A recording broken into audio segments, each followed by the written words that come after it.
Good morning.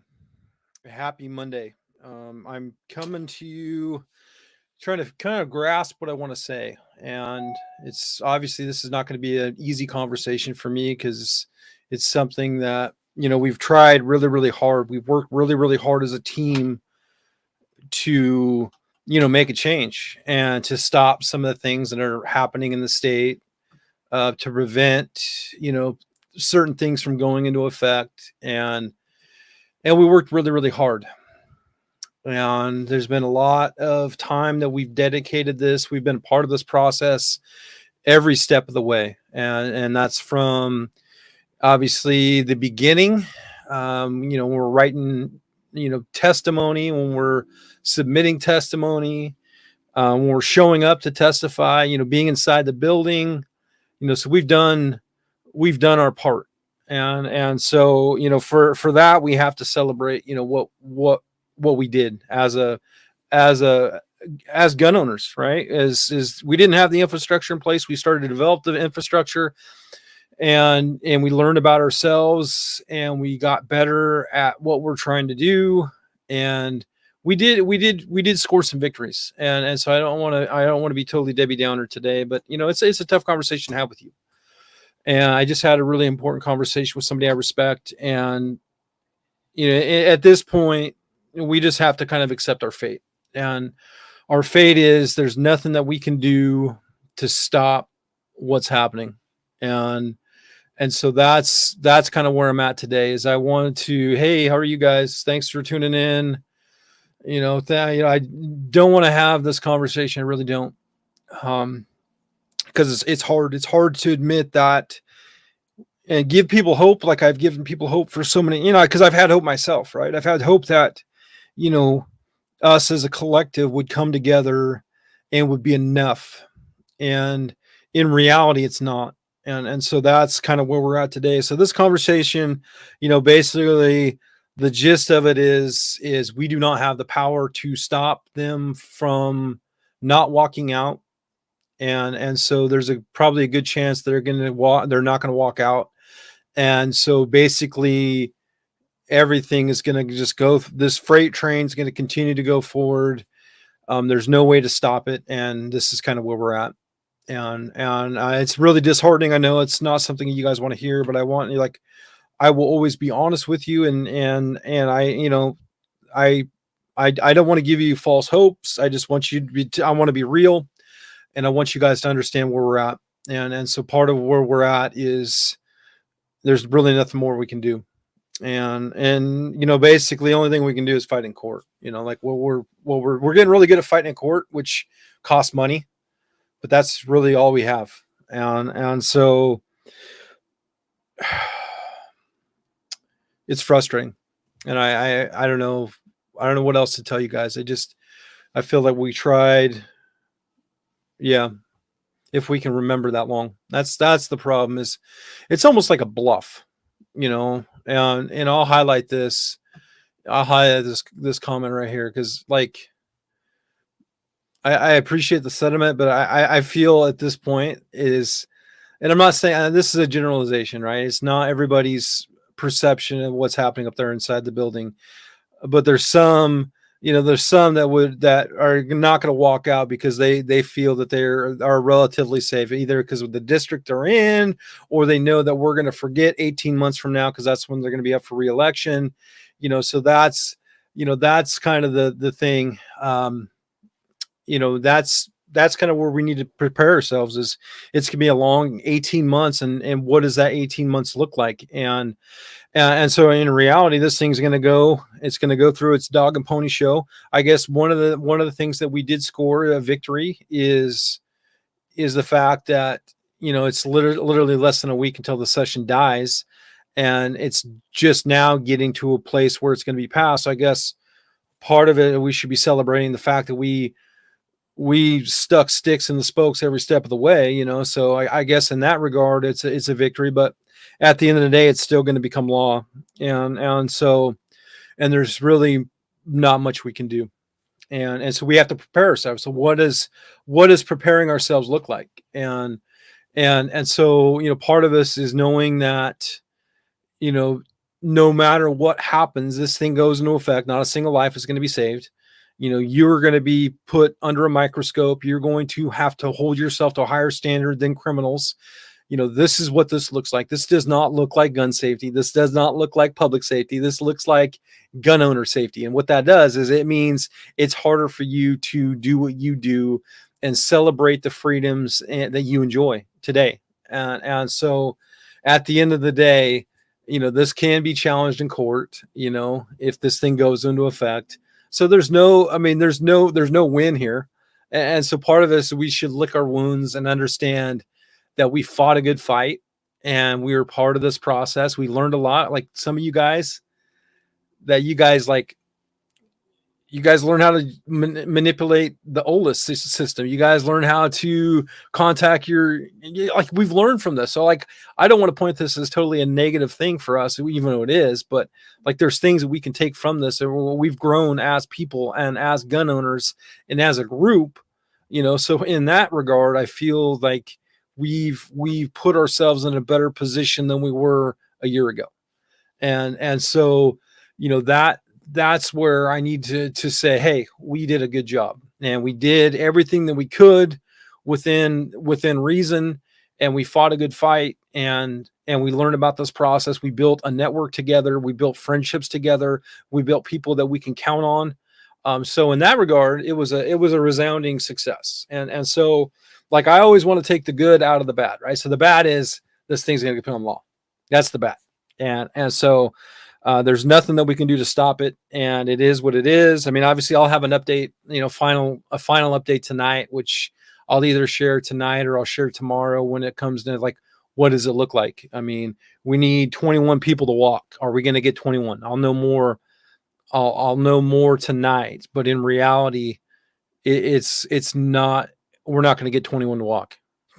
And we have to prepare ourselves for that and what that looks like. And part of it is we have to understand that, they're basically calling our bluff. And so the people that we're depending on us to walk, they're going to say, okay, well, I don't feel comfortable walking because it could jeopardize my seat, yada, yada, yada. But they know at the end of the day that you're still going to show up and vote Republican in 2024. And so as much as we're so mad and we're all angry and we're going to hold everybody accountable, at the end of the day, we always forget, 180,000 of us didn't even show up on November 8th to stop Measure 114. And so part of that is the apathy, and the apathy is used against us, really, to be honest with you. And this is a very frank conversation with you. And it's not something I want to say. I don't want to say the truth. I'd love to sugarcoat things. I'd love to say, hey, everything is fine and dandy. But in reality, there's so many problems that we face, and we face them because we don't show up. And so we're dependent on those senators or those representatives to save us at the end of the day when we don't even show up and cast our vote, so there's so much that goes into this. And so, that's kind of where we're at, and I'm just going to be frank. I'm going to be candid with you guys because I feel that you guys can trust me, and I feel like I built trust with you guys. And it's not, I guess I'm skeptical, is it skeptical? I guess I feel I'm jaded. I'm jaded by this whole process. And I feel I did everything I could. I worked so freaking hard, and we all did. But at the end of the day, it wasn't enough. And so, part of it's like getting kicked in the gut, and it just is what it is, and at the end of the day, I'm not going to be able to build a gun, which I built a gun last week, because I can. It's legal for me to do so.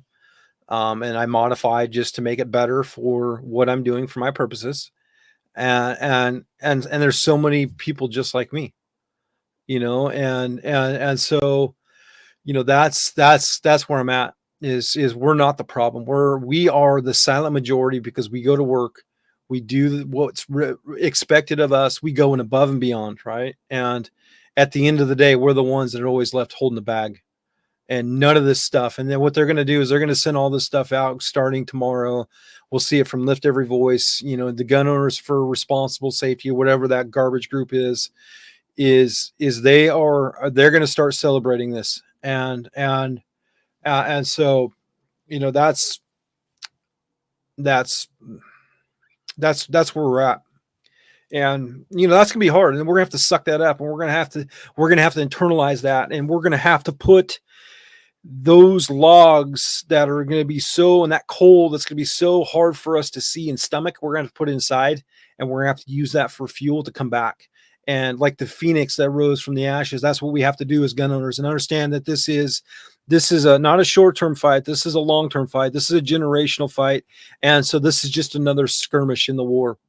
And so, that's kind of where I'm at is, all we can do is focus on the small victories that we do have, keep engaged, keep in this fight, and know that it's not over, and come together and continue to work together. And obviously we tried everything we could.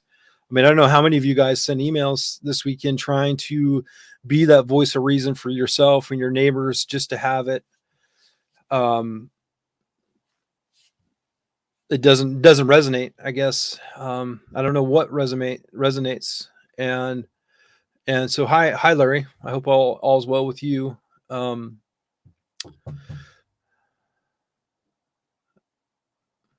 This right here.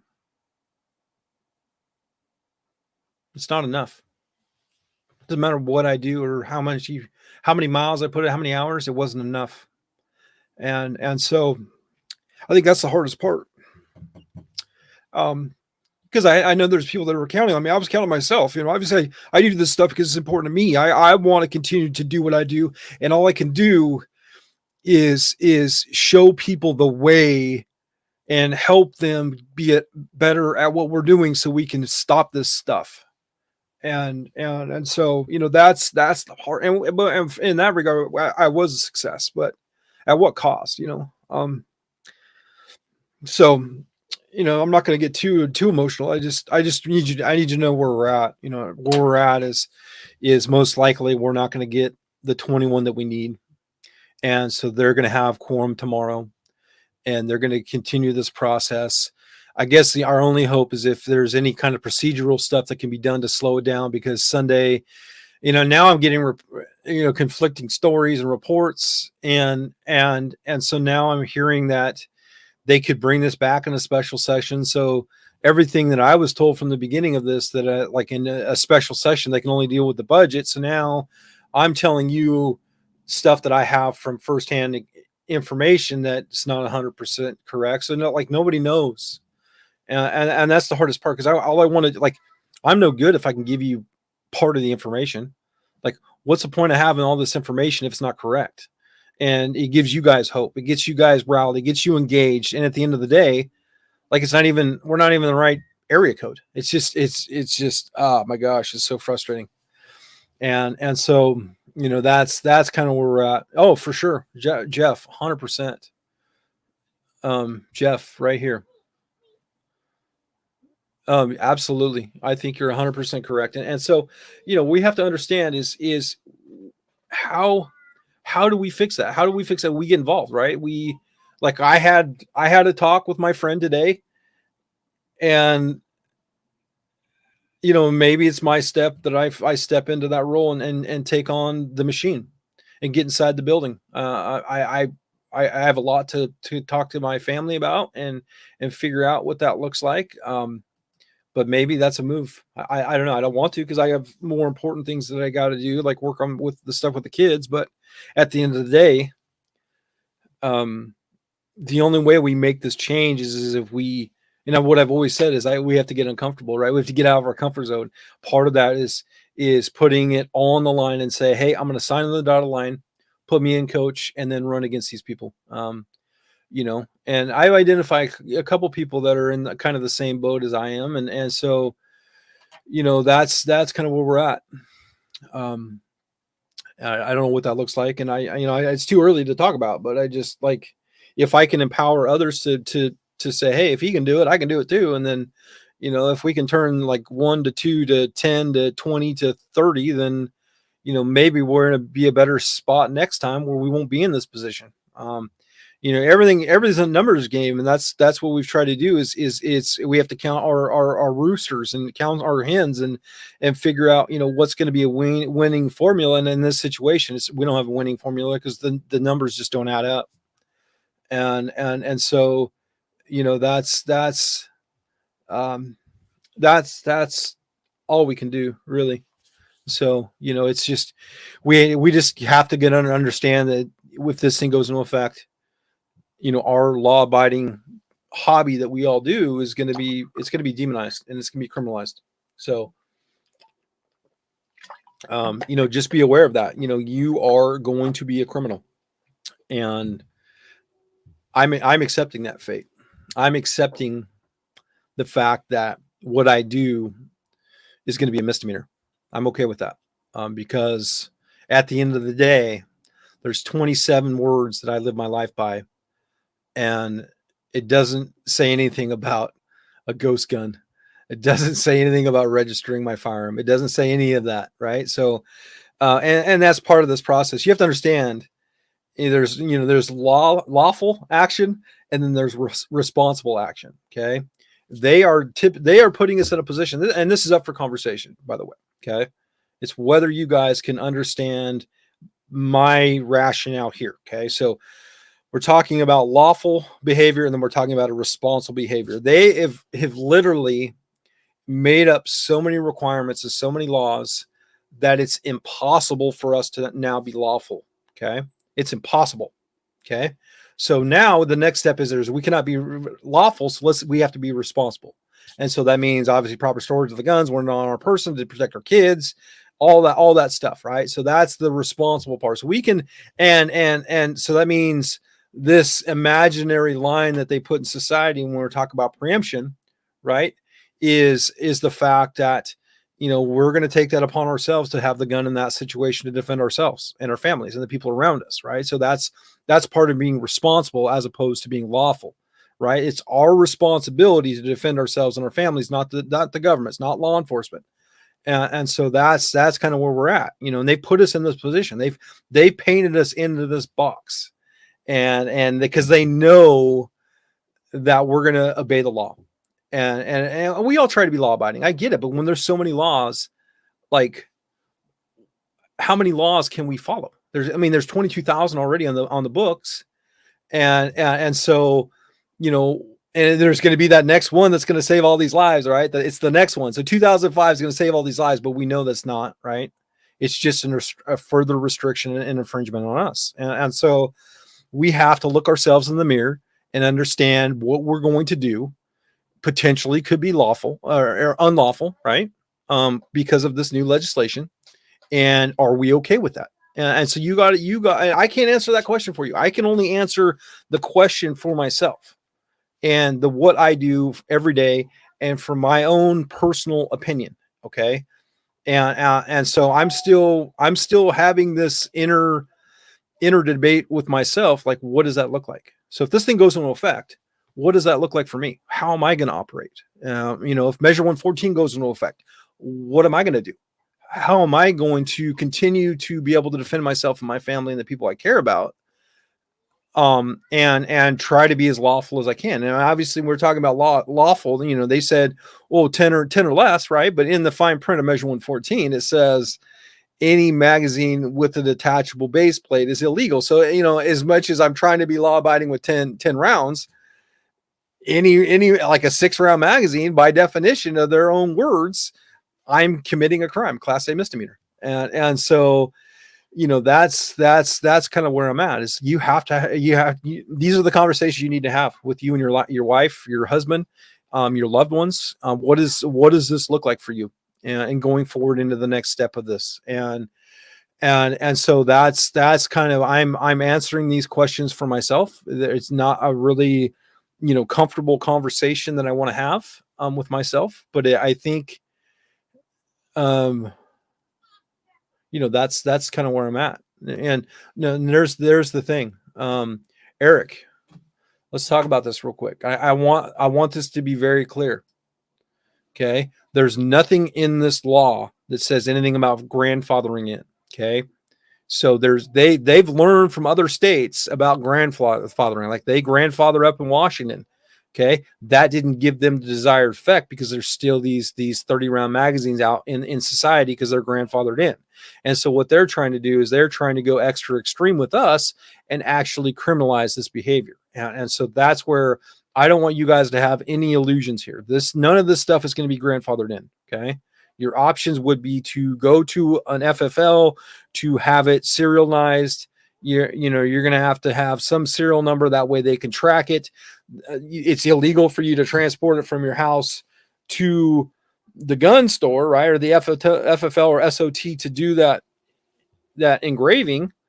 It's illegal for you to do so. But once you're there, then they do that process, and then you're supposed to have a permit, and so, that's kind of where I'm at, so they put so many hoops. And what was brilliant, and, Matt Rowan said in court, last week, and he says, this is about Measure 114, but this is very relevant to today, is the government has created all these hoops for us to jump through, right? And then when it's time for us, the gun owners, to jump through these hoops, there's no hoops to jump through, right? And so that's where we're at, right? And so, that's kind of the thing is just be aware. This is all for education. Everything I do is about education. So obviously, for educational purposes, just know that you have to make a decision whether you're going to be lawful or you're going to be responsible. Okay. That's the conversation that you have to have with yourself. Okay. If you're comfortable with being responsible, then just live your life. Okay. Live your life with liberty, carry, where you carry, with what you carry, and don't pay it any mind. Just know how to protect your rights. Right. So due process rights. So understand that, that's going to be really, really important. And these are all, I'm telling you this stuff because I'm playing these thoughts over in my mind, like what I would do. Like if I'm put in this position where potentially I'm going to be a criminal, and I'm not saying I'm going to be a criminal, but I'm just saying hypothetically here is, we have to weigh this information. And so, the time where we could rely on others to do the work for us. Absolutely. Yep. Yeah. So Rick, just a second. That's the compromise that they're celebrating, right? Is the fact that now they took out the upper receiver language. So that's their victory, right? So we got adults 18 to 21. So let's look at this compromise that got us this great victory, right? So our compromise is adults 18 to 21 can still buy a firearm, okay? Even though the Oregon State Police is denying or delaying them when they do a background check, okay? So that's a victory number one. Also, the preemption law. So now local municipalities cannot further restrict me carrying a gun into the situation, right? Into their property. That would be the compromise victory. Also, another compromise victory is the fact that we're not going to have a permit, we're not going to have to, serialize an upper, right? Because it's actually goes against ATF guidelines, right? Which is already in, federal rule. And so that's what we should celebrate with this compromise, this quote unquote compromise. And, so a good compromise would have been showing up when the session was dead. That's my compromise. And so I will continue to that's my hill to die on. And so, that's where I'm at. And so, yeah, Rick, you're 100% correct. So, so let's look at this one, mass disobedience. So what does that look like for us? What does mass disobedience look like? I see the sentiment, but what does it look like? Let's talk about that. What can we do in our everyday routine to have civil disobedience? What does that look like?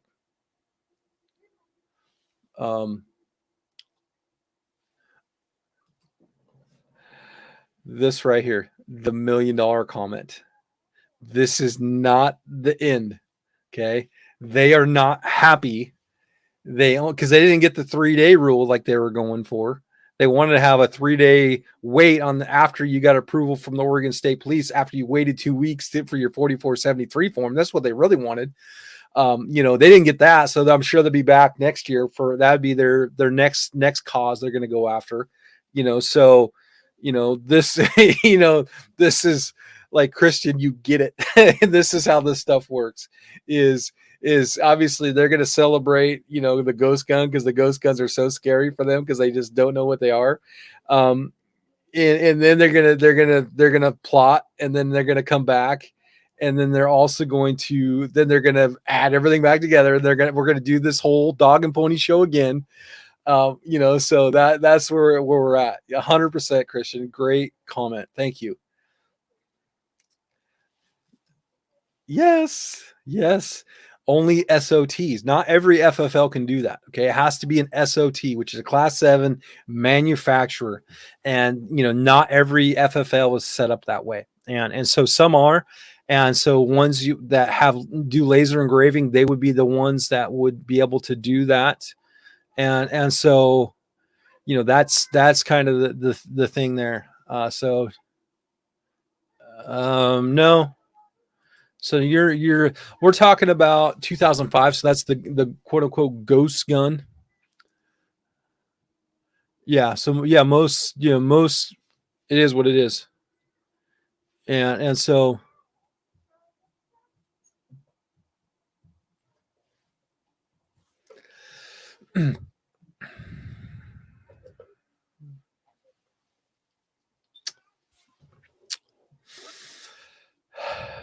is smoke coming out of my ears? I get the sentiment, but like, we're talking about responsible and law abiding in my previous comments. Let's talk about Republicans and good Republicans, right? So the conversation could be had that the ones that are not going to help us in this situation, we need to primary them, and that's a conversation we should have. We should have a takeover of the Republican Party. I don't know what that looks like, but in reality, the only way we are going to get, obviously, what we need is we have to hold seats, and we also have to pick up seats. So we are close to being able to, stop a supermajority. We can stop a supermajority right now because of the numbers. So we have to hold the numbers that we have, and then we have to pick up seats as well. And so that's kind of where we're at. And so, that's kind of where I'm at. And no, I get it, Adam. I'm sorry about that. And yeah, 100%, Joe. Like, Joe. That's why this stuff is so crazy. Like, they just don't know what they don't know. But we're gonna put it in a bill, and it's gonna be the savior. It's gonna save all these lives. And so, that's where, we have to understand that, just the craziness. And so, they don't know that all they can do is they can only do what they've been told by outside, money, like Everytown or Moms Demand Action or the Giffords Fund. Like, those are the ones that are writing these bills and are influencing the people to write bills. And so I've been thinking about my own bills too. And so I've got bills that I've got in the pike that I would love your opinions on. Jason, are you here? Jason, you're here. Let's talk about one of my bills. Yes. Jason, I agree. A bullet points on what rights have we lost. Okay, well, I guess the way I would look at this. Okay, the way I would look at this. Okay, 1 second. Let me follow up this. Okay, let me find it. 1 second. The bullet points. So the rights that are taken away daily are the ones that we allow them to take away, right? So that's where it comes back to the responsibility of the lawful, right? So it's what you feel comfortable with, your comfort level on whether they actually are taking away your rights. Okay, I mean, this is the glass half empty type conversation, right? And obviously I'm being cynical here because it's just so insane, and I'm sorry that I'm not trying to laugh.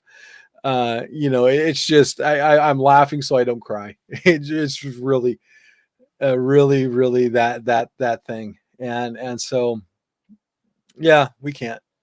So we had a good fight, we had a good run. So answer those questions. Answer those questions. Look yourself in the mirror and have this conversation. Like, what do you feel is appropriate in your life? Is it appropriate that you carry a revolver because somebody tells you to, because of an arbitrary number of magazine capacity? Does that make sense? Let's say going to a gun-free zone like a Panera Bread or a Regal Cinema or some place that has a gun-free zone that has this policy that says I can't carry a gun in there because of the preemption law. Are you going to carry a gun in that situation? Okay. Can you answer that question? It comes down to a hobby that we all enjoy, building a gun.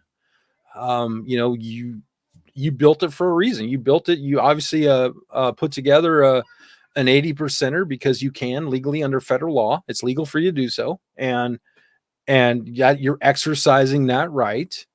Are you going to be okay with if something were to happen and you had to use that gun, or somebody caught you with that gun? Okay. Are you okay with that? That's another thing. Is it comes down to is manpower. Like, do we have the resources? We don't. We're short staffed across the state. With Measure 114, the Oregon State Police that are trying to get a line item added in the budget for 45 additional officers, and that's just to implement Measure 114. That has nothing to do with enforcement of current laws or extra people on the road or, extra infrastructure for, the background check process, so there's a lot of things.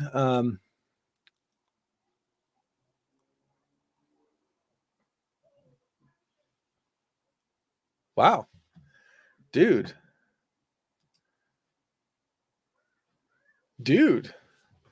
Okay, I mean, that's a double-sided coin, though.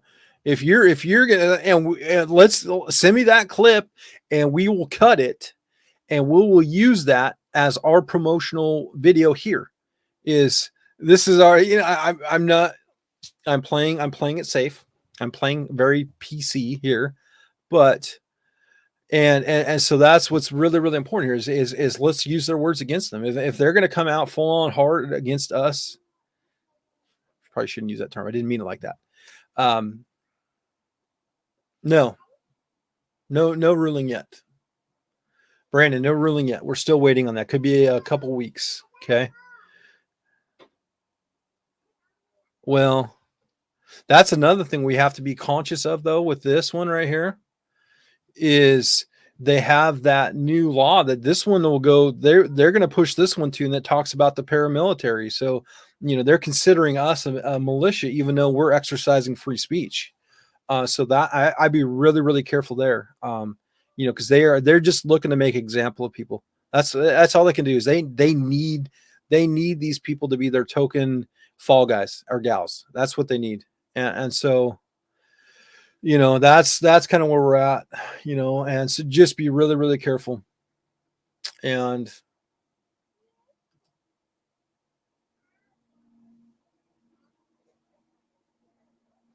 who wrote this comment? Because I'm looking at my other screen. I really like that comment. Absolutely. That's the thing is all of this stuff is an infringement if we allow it. If we live our lives, like there's a guy, I let his post go in there because I just, a lot of this stuff is a social experiment for me. I want to see, what we'll allow ourselves to get away with. Right. So he was talking about, well, turn in your CHL, don't play for renewal, all this other stuff. He had a very valid point. And we're talking about infringement. That's an infringement. Like having to have a permit to carry a concealed firearm. That's an infringement. And so, that's where, where I wanted to see where it went and see just have it open for conversation. Like, can we understand the fact that by us complying, we're actually giving them all the tools that they need to further restrict our rights. And so, that's kind of where I'm at, and so I left it in there because I wanted to have a talk about it, because I think the best way that we get our rights back is we take them back, right? And we take them back by just going and living our lives and understanding, proper concealment, good equipment, safety, respect for human life, all these things that if we practice these daily, we get us closer to liberty, like our founding fathers envision, and that was their intention for us. And so, that's kind of the thing. You'll be fine. You'll be fine, Greg. You'll be fine. The only way they're going to stop it is if this thing will go into effect, because what's going to happen is it has to go through the dog and pony show the next couple days, and then it has to go to the desk of the governor for the signature. And then I forgot to check the fine print if there's an emergency clause. Most like there's an emergency clause because there's ghost guns, and ghost guns are really, really bad. And so, maybe that's the move too, is every time like something happens with a ghost gun, a quote unquote ghost gun, after this goes into effect, we just tag the other side. We tag these politicians that were in support of this and say, oh, hey, there was a ghost gun. Where's this new law that was going to solve this? How come it didn't work? And so maybe that's what we do, is just a social media blitz on them to hang this stuff around their neck so people don't forget. That's kind of the thing. So, this one right here, that's a great comment as well. Absolutely. And so what this did is this also softened us all up on what we would accept and what's, tolerable, and also divided us into smaller camps and smaller boxes. And so, COVID was really a test run to see what they could get away with. And so 100%, this is a great comment. I really appreciate it. And you guys have to understand what we went through with COVID, and it will be back. It will be back. There'll be another crisis that we'll have to live under, and we'll have to stand together and say, hey, no more. No, we're not going to play this game. I lost 2 years of my freaking life because of that. And I understand, and I don't want to minimize the people that were hurt and died. I had COVID. I was down for 12 days. It was not pleasant, but it was not enough to give up all my rights and affect the development of kids, the younger kid generation. It was definitely not worth all that. So there's never again. We have to take a pledge to one another. Never again we're going to allow that to happen. And so another great comment is this one right here is 100%. We're not the problem here. So great comment. So that's where we're at. So just know 2005, 2002, they're still active. They're going to move forward. There's nothing that we can do. All we can do is prepare ourselves and have honest conversations with ourselves and just say, what are you going to do to get involved? What are you going to do to stop? Yeah. Well, it's going to be tougher because we're not going to give up. We saw what happened, and we're not going to allow it to happen again. Never again.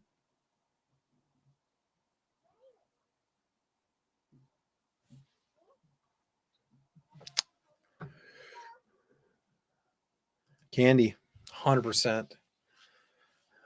100%.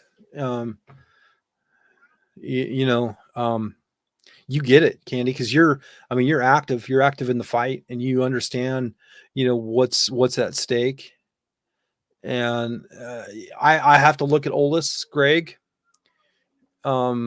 It probably could pass by then, and then it would have to go to the governor's desk for a signature, and so that's how this process works. I don't know if there's any maneuvering that can be done in the legislature on the House side to kind of slow it down and stall it out. That's something I could pray about. But that's something to think about.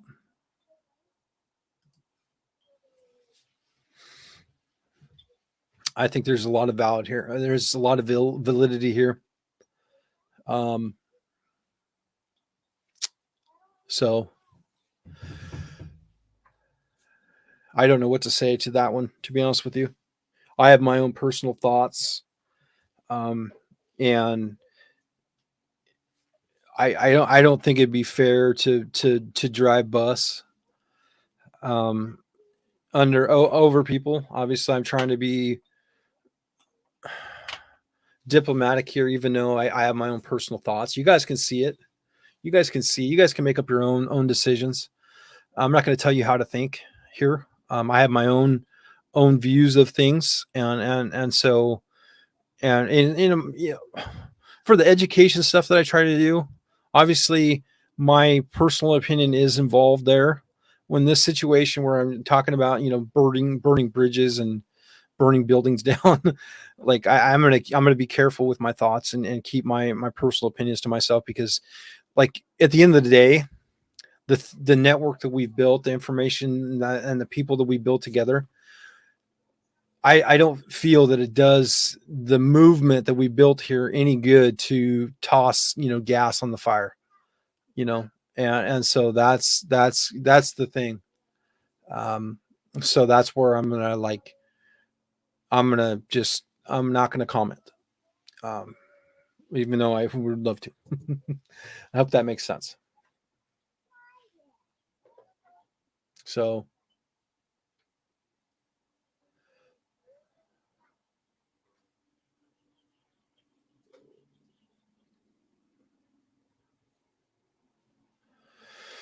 yeah, so that, I mean, I don't have much for you guys. I just want to give you guys, just be prepared. This is what's going to happen. It's a slow moving train wreck. It's been a long time coming. All we've done is we've done a really good job of slowing it down. And so Alicia's here. I really appreciate everything that you've done. Joe, I appreciate everything you've done. Larry, I appreciate everything you've done. Candy, like, we've made progress, but it just wasn't enough. And I mean, we played our cards the way we should have played our cards. And so I don't want us to feel bad about the work that we've done, because we've done a lot. And so, that's kind of where we're at. Just, we can't totally give up. We just got to live our lives the way we're going to live our lives, and understand, what the penalties can be for doing that, and and and and whether we're going to be able to accept the fate. So that's the only thing I can do.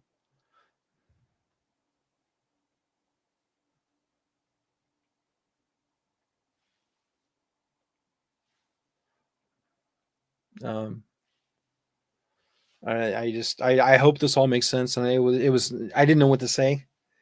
Like, I had kind of a script that I wanted to stay on, and hit some important points, and it's just hard. Just like I feel like it was for nothing. I don't want to feel like that, but it's just, well, the problem with pressure, Rick, is pressure when we're talking emotions. Okay, so let's talk. This is a really, really good thing. Okay, so we have to understand how, and this is the way I operate. Okay, um, is the way I view this situation is, you have people that you can get through that are going to use the big part of the brain. They're going to use logic. They're going to use data. They're going to use perspective to kind of form their opinions. Right? There's some, and we're talking about Democrats, also some on the conservative side, where they use the small part of the brain, right? We're using the emotional based, and conservatives, they do the same thing, where and this is a generalization, right? So don't, like, this is from my perspective, right? Is a lot of it's Hulk smash, right? So we get angry, we get fired up, we want to break things, right? And obviously, I'm saying this as an analogy that we don't actually break things, but this is the way we rally, right? The Democrats on their side, they use the emotional part, where they use fear, they use emotion. So when you start saying, pressure on Democrats, then they revert to their comfort zone, which is, oh, I'm being attacked. This racist, homophobe, transphobe is attacking me because he's paramilitary, because he loves his 2A rights more than he loves school children. And that's what they do every time. And so I want to be really, really careful with that is we have to understand who we're talking to, who our audience is, and that's how we're going to form the way we're going to present the information, right? And so, keeping up the pressure is good in certain. I think we should be identifying people that can want to run, and we should be fielding candidates. We should be, if anything comes out of this movement, we should turn this into a machine that we elect people that represent us. That's what we should turn this into. That's where our focus should be in. It should not, let's not even focus on the establishment candidates. Let's focus on, winning elections by us getting involved at the grassroots level. That's what we should be focusing on. And so, that's kind of where I'm at, So yeah, Eric, I mean, I'm gonna stand tall because I got you guys here with me. And so this is the wake up call, guys. Like we threw everything at the wall to see what would stick and it would stop all this stuff, and it didn't work. So what's our next tactic? Our next tactic is to continue to stay involved and to make sure that we're not in this position again, right? And so we do that by making sure, obviously, we show up and vote, right? We also make sure we field candidates that can win. Okay, so that doesn't mean we run Jo Rae Perkins for 8 times. She never has a chance, right? We're done with these conversations. Okay, so that's where we're at. I'm using her as an example because that's what the Republican Party does, and so we are going to change what the Republican Party looks like, right? And by getting involved and getting in part of this process, that's all we can do. Is that's the pressure that we can put up, and once we figure out and get our legs under us and have a message that works and resonates with the public, because we want to appeal to the moderates, unaffiliated voters. That's something that we need to appeal to, that certain types of candidates, they never will and they'll never win, and so they are just a wasted vote. And I don't know how many votes I opened up on the 8th of November and then said, that's a waste, that's a waste, that's a waste, because that's what it was. It's throwing a vote away. And so no, and I get it. I just want to bring, like, a lot of the stuff, Rick, I never want anybody to take what I say personally when I bring it up in a video. It's a way for me to deflect and take it in a way so I can re-educate, and not necessarily re-educate in a bad way, but I want you to kind of see the big picture. That's all I'm trying to do here. And so, that's kind of where I'm at. And so, like, I never ever want anybody to feel like I'm attacking them. So I'm never attacking them. I'm just using their content that they put here in these videos to change it and spin it in a way where it's going to make sense for the whole group, right? And so that's what I try really, really hard to do. And so I hope that all makes sense. So, that's kind of where I'm at. So I think I'm going to get off here. I got other stuff that I need to do.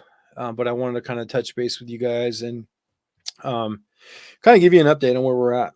And so just be prepared. Be prepared that there's nothing that's going to happen at this point. This thing is going to go through because the powers that be want it to go through. And that's all we can do. And so what we can do is prepare for a legal battle on the other side, and prepare to fill coffers and file lawsuits. That's what we can prepare for. Because there's obviously other parts of the country that have had these same battles. So this falls in line with all the other ones. Jeff, I'm just a dude. I'm just a dude with a microphone and a camera, and some people that tune in to listen to me. And so I'm really, really appreciative. Yes, right here. There are. I need to follow up. Because I was actually asked to be part of one, and so we are. We'll see how it goes. And so we are. Obviously that's still hush hush, but that's what we're working on. And once we have more information on that, we'll know what we're going to do there, and we can help that fight as well. And so, that's kind of where we're at. I just hope that all the stuff that I've done has helped you, and has helped our families, and helped our neighbors, and helped fix the stuff that we need to fix here. And we're not done. This is just another battle in the skirmish, and we just got to keep going forward. And yeah, I'll keep everybody posted once I know more. There's been some changes in the process, and so I just I'm hoping that we can still get it where we need it to be to make it where it's going to stop this stuff. But figure out what liberty looks like for you. Okay, I highly encourage you understand what that Second Amendment means to you, and how you interpret it, and live your life accordingly. That's all the thing I can ask. I'm having these conversations with myself, so I know, what it looks like.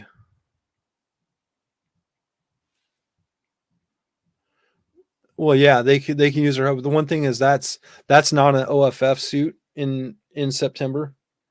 That's a different suit. That's actually a GOA suit.